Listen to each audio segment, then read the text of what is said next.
तो hey guys, जय श्री कृष्ण। आज मैं तुम्हें सिखाऊं कैसे छोटे छोटे चेंजेस करने से तुम लाइफ में बड़े रिजल्ट्स पा सकते हो। तो बिना किसी देरी के वीडियो शुरू करते हैं। जो ब्रिटिश नेशनल टीम होती है साइकिलिंग की, वो लगातार अपने बुरे परफॉर्मेंस के लिए जानी जा रही थी। तभी उसके नेशनल टीम ने एक नया कोच अपॉइंट किया, जो थे डेविड ब्रेल्सफोर्ड। उनके आने के बाद कुछ ऐसा हुआ कि सिर्फ 4 साल बाद 2008 के ओलंपिक गेम्स में उनके इवेंट के जो टोटल 60% गोल्ड मेडल थे, वो सिर्फ ब्रिटेन के नेशनल टीम को गया था साइकिलिंग के इवेंट्स में। तो फिर डेविड ब्रेल्सफोर्ड ने ऐसा क्या किया जो एक इतना अंडर परफॉर्मिंग टीम ओलंपिक्स में जाके 60% ऑफ द गोल्ड मेडल्स को अचीव करने लगे। डेविड ब्रेल्सफोर्ड ने ऐसा काम किया कि उन्होंने साइकिलिंग से रिलेटेड हर एक वो चीज पे 1% का इम्प्रूवमेंट करते गए। इस तरीके का इम्प्रूवमेंट की अगर उसको पहली बार में देखा जाए तो फिर वो नोटिस भी नहीं करेंगे। साइकिल का कलर से लेकर उनके प्लेयर्स के मसाज में यूज होने वाले ऑयल से लेकर मोस्ट कंफर्टेबल मैट्रेस, ताकि उनके प्लेयर्स जो है ढंग से रेस्ट कर पाए। एंड वो छोटे से छोटा इंप्रूवमेंट जो वो उनके साइकिलिंग को इम्प्रूव करने के लिए कर सकते थे, वो छोटे से छोटा जगहों पे उन्होंने 1% का इम्प्रूवमेंट किया। ऐसे इम्प्रूवमेंट जो अगर हम पहली बार देखते हैं तो उन्हें नोटिस भी नहीं कर पाते, लेकिन इन्हीं छोटे छोटे इम्प्रूवमेंट्स की वजह से 2008 की बीजिंग ओलंपिक्स ने ब्रिटेन के साइकिलिंग टीम ने 60% ऑफ द गोल्ड मेडल जीते थे। साथ ही साथ सिर्फ 6 साल में टोटल 5 टूर डी फ्रांस जीते थे, जो साइकिलिंग के सबसे बड़े इवेंट्स में से माना जाता है। तो ये पावर होता है छोटे छोटे चेंजेस का, वो भी इतने छोटे चेंजेस का जो फर्स्ट टाइम में विजिबल भी नहीं होते हैं। एंड दूसरी बात ये है कि तुम्हें इन हैबिट्स के साथ, इन छोटे छोटे इंप्रूवमेंट्स के साथ परसिस्टेंट रहना है, यानी कि इन्हें लगातार करना है। क्योंकि एक मोमेंट आएगा जब तुम्हें लगेगा कि मैं इतना सारा काम कर रहा हूँ, इतना मेहनत कर रहा हूँ, बट स्टिल मेरे को रिजल्ट्स नहीं आ रहे हैं।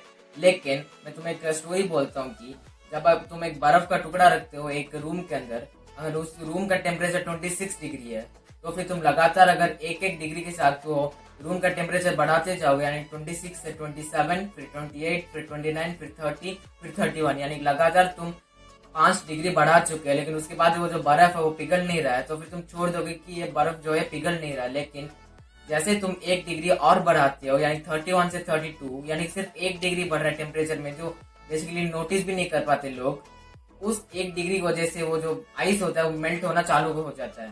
ऐसे ही तुम अगर लगातार 5 महीने, 6 महीने, 1 साल या 2 साल तक लगातार मेहनत करते रहोगे एंड हैबिट्स जो है उनके साथ परसिस्टेंट रहोगे, उसके बाद भी तुम्हें रिजल्ट्स नहीं मिलेंगे, मे भी तुम हार मारने की कोशिश करोगे। लेकिन फिर तुम्हें आइस वाला स्टोरी याद आएगा कि कैसे उन्होंने 5 डिग्री बढ़ाने के बाद भी रिजल्ट्स नहीं आया था, लेकिन सिर्फ 1 डिग्री बढ़ाने के बाद उनको रिजल्ट्स मिल गया था। वैसे ही तुम अगर 2 साल तक मेहनत करते हैं उसके बाद तुम्हें लगता है कि मुझे रिजल्ट्स नहीं आ रहे, तो भी तब भी तुम्हें कंटिन्यू करना चाहिए, क्योंकि मे बी रिजल्ट तुम्हें 2 साल और 1 महीने के बाद आए। ऐसे ही तुम्हें छोटे छोटे इंप्रूवमेंट इन लॉन्ग टर्म करते रहना है, जिससे तुम्हें 100% रिजल्ट्स मिलेंगे। एंड हैबिट्स के साथ टोटल 4 प्रॉब्लम्स रिलेटेड होते हैं, जिस वजह से तुम हैबिट्स को लॉन्ग टर्म तक फॉलो नहीं कर पाते हो। उसका सबसे पहला प्रॉब्लम है, जो विनर्स एंड लूजर्स होते हैं दोनों का एक ही गोल होता है कि वो जिस भी फील्ड में काम कर रहे हैं, जिस भी स्पोर्ट्स में खेल रहे हैं, उन्हें उसमें नंबर 1 आना है, यानी कि जीतना है। तो जो विनर होता है उसका भी सेम गोल होता है, जो लूजर होता है उसका भी सेम गोल होता है। तो फिर जो विनर होता है वो ऐसा क्या करता है कि वो जीत जाता है, लूजर जो होता है वो हार जाता है। जो विनर होता है वो ये जानता है कि मैं गोल के बारे में कितना भी सोचूं, वो गोल वहीं का वहीं रहेगा, लेकिन वो गोल को अचीव करने के लिए मुझे वो सारे काम करने पड़ेंगे जो उस गोल को अचीव करने के लिए जरूरत है। यानी कि उस गोल को अचीव करने के लिए जो प्रोसेस होता है, यानी कि सुबह जल्दी उठना एंड उस गोल से रिलेटेड काम करना एंड ज्यादा डे ड्रीम ना करना एंड पॉजिटिव सोचना, इन प्रोसेस पे वो ध्यान देता है, ना कि गोल पे। जबकि जो लूजर होता है अपने प्रोसेस पे ज्यादा ध्यान ना देके सिर्फ गोल पे ध्यान देता है। इस कारण जो विनर होता है वो जीतता है, जो लूजर होता है वो हारता है। जो दूसरा प्रॉब्लम है वो ये है कि आप जो है अपना गोल को अपने हैप्पीनेस से एसोसिएट करने लग जाते हो। आप सोचते हो कि अगर मैं अपने गोल को अचीव करता हूँ, यानी कि फॉर एग्जाम्पल अगर मैं इस टूर्नामेंट में जीतता हूँ या फिर इस एग्जाम में अच्छे मार्क्स लाता हूँ, तभी मैं खुश हूँगा। आपको अपने गोल्स को हैप्पीनेस से रिलेटेड ना करके आपके जो सिस्टम है या फिर जो प्रोसेस है, दिन भर आप एक्टिविटीज करते हो उस गोल को रीच आउट करने के लिए, उसे हैप्पीनेस से एसोसिएट करना है कि अगर मैं दिन भर ये काम करता हूँ इससे मुझे खुशी मिलेगी, क्योंकि मैंने आज प्रोडक्टिवली ये काम किया है।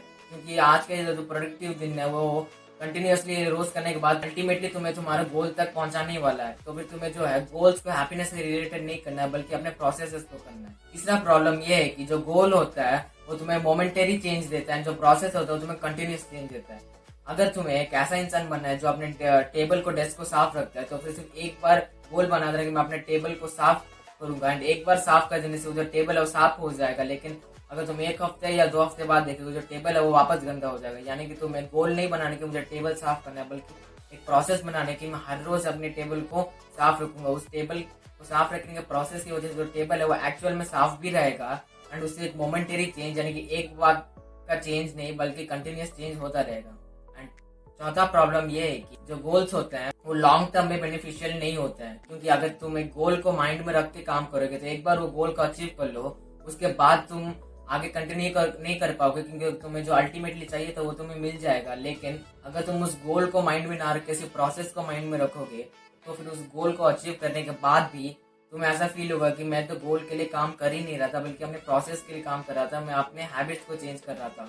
तो फिर तुम्हारा जो गोल को अचीव करने के बाद का पर्सपेक्टिव होगा वो ये होगा कि मुझे अब नेक्स्ट गोल क्या करना है, इस चीज पे तुम्हारा माइंड ना रखे, मैं अपने आप को और कैसे इंप्रूव कर सकता हूँ इस चीज पे रहेगा। अगर तुम इन 4 प्रॉब्लम्स पे ओवरकम करके आ जाते हो तो फिर तुम्हारे लिए हैबिट बिल्डिंग बहुत आसान बन जाएगा। ऐसे तुम अपने लाइफ में अच्छी आदतों को भी इम्प्लीमेंट कर पाओगे और बुरी आदतों को भी छोड़ पाओगे। अगर तुम्हें ऐसे ही सेल्फ इंप्रूवमेंट से रिलेटेड बुक समरीज देखना पसंद है तो मेरे चैनल को सब्सक्राइब कर दीजिए एंड वीडियो को लाइक करके अपने बाकी फ्रेंड्स एंड फैमिली के साथ शेयर कीजिए।